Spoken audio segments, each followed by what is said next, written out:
నేను యశస్విని సాహిత్య తమ్ముడు సాయి చరణ్. శ్రీమద్ భగవద్గీత షోడశోధ్యాయం దైవాసుర సంపద్విభాగ యోగం. మొత్తం శ్లోకాలు వరుసగా.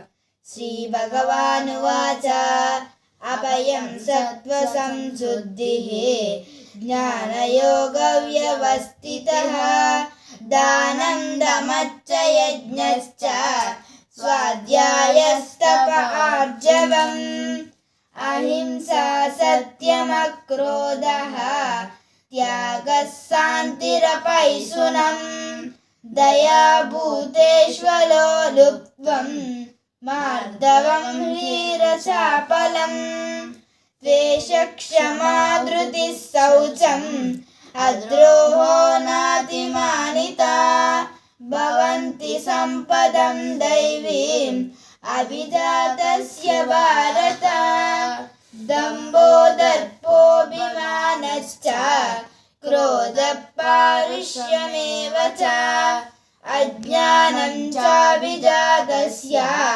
పార్థ సంపదమాసురీం దైవీ సంపద్విమోక్షాయ నిబంధాయ సురీమతాః మసాచు సంపదం దైవీం అభిజాతోసి పాండవ ద్వౌ భూత సర్గౌ లోకేస్మిన్ దైవాసుర ఏవ చ దైవో విస్తరస ప్రోక్తః ఆసురం పార్థ మే శృణు ప్రవృత్తిం చ నివృత్తిం చ జనానా విదురాసురాః న శౌచం నాపి చాచారః న సత్యం తేషు విద్యతే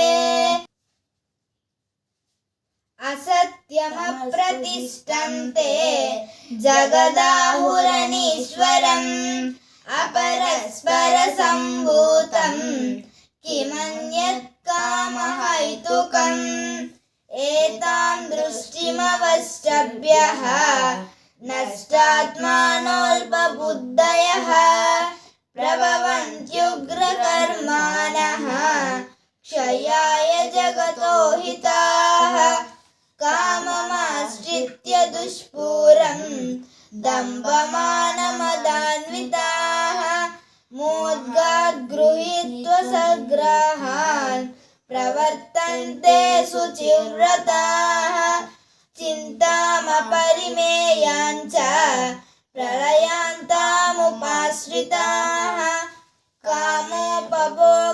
కామోపభోగపరమాః ఏతావదితి నిశ్చితాః ఆశాపాశసతైర్బద్ధాః కామక్రోధపరాయణాః ఈహంతే కామభోగార్థం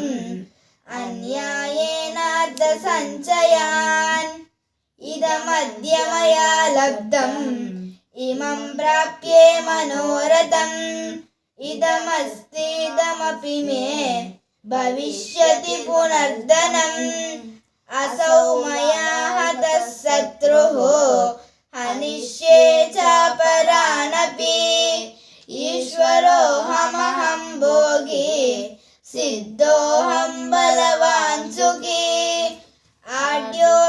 ఆడ్యోభిజనవానస్మి కోన్యో సదృశో మయా యక్ష్యే దాస్యామి మోదిష్య ఇత్యజ్ఞాన విమోహితాః అనేకచిత్త విభ్రాంతాః మోహజాల సమావృతాః ప్రసక్తాః కామభోగేషు పతంతి నరకేషు చౌ ఆత్మసంభావితాః స్తబ్ధాః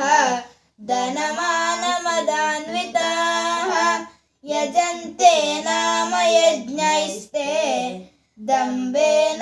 దంభేనావిధిపూర్వకం అహంకారం బలం దర్పం కామం క్రోధం చ సంశ్రితాః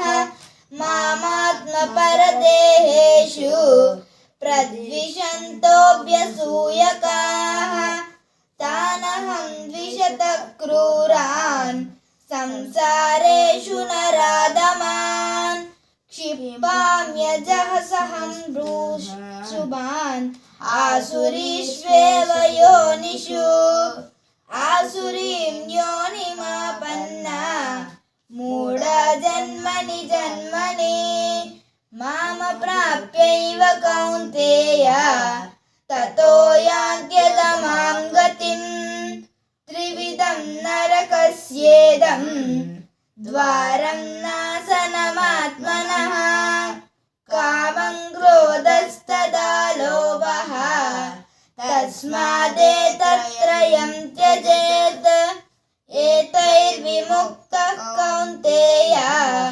तमोद्वारैस्त्रिभिर्नरः आचरत्यात्मनः श्रेयः ततो याति परां गतिम् यः शास्त्रविधिमुत्सृज्य वर्तते कामकारतः न स सिद्धिमवाप्नोति न सुखं न परां गतिम् तस्मात् शास्त्रं प्रमाणं ते कार्यकार्यव्यवस्थितौ ज्ञात्वा शास्त्रविधानोक्तं कर्म कर्तुमिहार्हसि।